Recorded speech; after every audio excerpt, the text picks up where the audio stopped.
Bismillahirrahmanirrahim. Assalamualaikum warahmatullahi wabarakatuh. Perkenalkan, nama saya Binti Solihah, NIM 10219006. Saya di sini akan menjelaskan tentang inovasi ekonomi pada zaman Khulafaur Rasyidin. Sebenarnya, ekonomi pada zaman Khulafaur Rasyidin itu hanya meneruskan sistem perekonomian dengan dasar-dasar yang telah dibangun oleh Rasulullah SAW. Hanya saja, para khalifah mengembangkan ekonomi dengan menggunakan sistem-sistem yang baru dan pastinya lebih modern. Seperti yang kita ketahui bahwasanya ada 4 masa Khulafaur Rasyidin.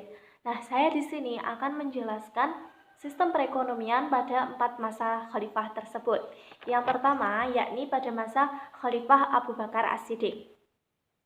Pada masa beliau itu diketahui banyak sekali masalah-masalah dalam sistem perekonomian.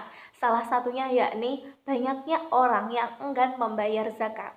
Namun, Abu Bakar tetap membangun Baitul Mal, lalu meneruskan atau melakukan sistem pendistribusian harta seperti yang dilakukan oleh Rasulullah SAW.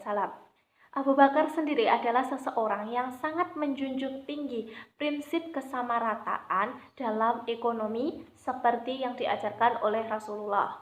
Pada zaman Rasulullah, Abu Bakar adalah seseorang yang mempelopori penggajian pegawai-pegawai atau pejabat negara diambil dari Baitul Mal.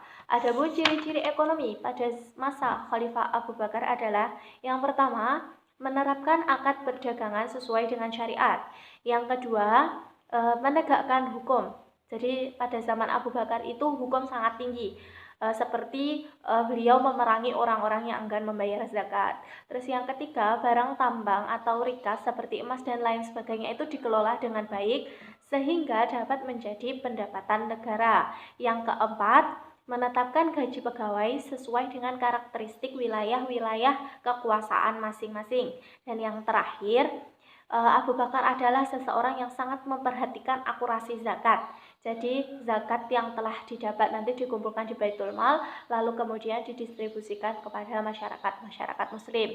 Yang kedua yakni pada masa Khalifah Umar bin Khattab. Pada masa Umar bin Khattab ini dipandang banyak sekali melakukan inovasi dalam bidang perekonomian. Yang pertama yakni bidang pertanian. Umar bin Khattab membangun saluran irigasi. Terus yang kedua, yang terbentang dari kota-kota besar hingga kota-kota kecil. Yang kedua, Umar bin Khattab membangun departemen besar yang gunanya itu untuk membangun waduk. Jadi air dalam waduk tersebut didistribusikan kepada masyarakat. Dan yang ketiga itu mengenai fungsi Baitul Mal. Jadi kalau Baitul Mal pada masa Abu Bakar As-Siddiq itu guna untuk mengumpulkan zakat saja. Pada masa Umar bin Khattab, Baitul Mal digunakan untuk mengumpulkan zakat dan juga melaksanakan kebijakan fiskal. Dan orang yang berkuasa penuh dalam Baitul Mal itu adalah para khalifah. Jadi orang lain tidak boleh, hanya khalifah yang berkuasa penuh di Baitul Mal. Dan Baitul Mal pada masa Umar bin Khattab itu dibangun reguler dan permanen di pusat kota atau di ibu kota, jadi tidak boleh dipindahkan kemana-mana. Nah, yang terakhir, pada masa Umar bin Khattab ini muncullah ijtihad dalam pengembangan subsistem seperti perekonomian dan juga keluarga. Yang ketiga yakni pada masa Khalifah Utsman bin Affan. Pada masa Khalifah Utsman bin Affan ini kita ketahui beliau adalah khalifah yang menjabat 12 tahun. Nah, pada 6 tahun pertama Utsman bin Affan fokus untuk memperluas wilayah-wilayah Islam sehingga pada masa beliau ini berhasil melakukan ekspansi ke wilayah-wilayah seperti Armenia, Tunisia, Ciprus, Rhodes, dan lain sebagainya. Namun, semakin luasnya wilayah-wilayah Islam, maka semakin banyak pula masalah-masalah ekonomi yang harus dihadapi oleh Utsman bin Affan. Di sisi lain, semakin meluasnya wilayah-wilayah Islam pada masa Utsman bin Affan itu juga menambah pemasukan negara, dana pemasukan negara dari zakat, terus jizyah maupun harta rampasan perang. Nah, pada masa Utsman bin Affan dalam pengembangan sumber daya alam, beliau membangun saluran-saluran air, juga membangun jalan-jalan dan juga membentuk badan keamanan yang disebut dengan polisi atau dalam bahasa Arab itu disebut dengan syurtiyun. Guna dari polisi ini adalah untuk membentuk sistem keamanan ya pastinya. Nah, beliau juga menggunakan prinsip keutamaan seperti Umar dalam prinsip kesamarataan seperti Umar dan Abu Bakar. Nah, yang terakhir yakni pada masa Ali bin Abi Thalib.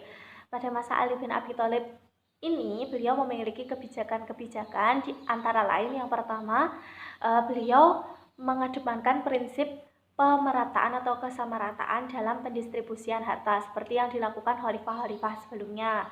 Yang kedua, pada masa Ali bin Abi Thalib itu ada penetapan pajak kebun. Jadi bagi setiap pemilik kebun itu harus membayar zakat sesuai dengan yang ditentukan.